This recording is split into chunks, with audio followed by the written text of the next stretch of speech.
At the dawn of civilization, attempts were made to classify the organisms, but the criteria which were utilized for the classification, they were not scientific.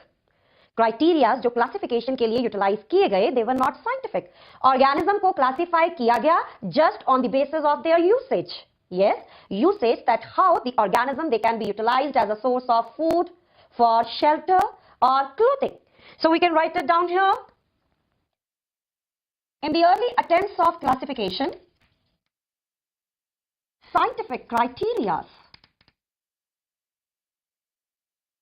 they were not used.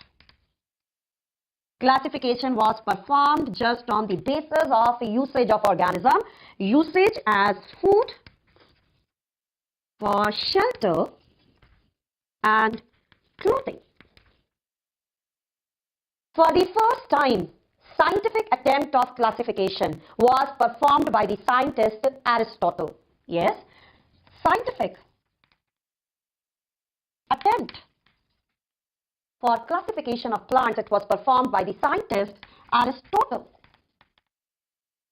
Aristotle divided the organisms into two groups, that is plants and animals.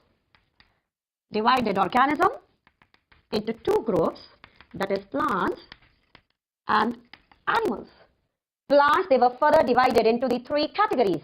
They were further divided into the three subgroups, and this division was on the basis of morphological characters.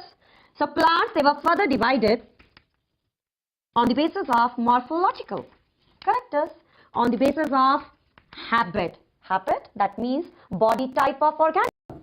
So I'm going to write these three groups: herbs, shrubs, and to the groups on the basis of similarities and dissimilarities. So here now we are going to discuss contribution of several scientists towards classification. So let's start with it. Biological classification. At the start of civilization, at the dawn of civilization, attempts were made to classify the organisms, but the criteria which were utilized for the classification, they were not scientific. Criteria जो classification के लिए utilize किए गए,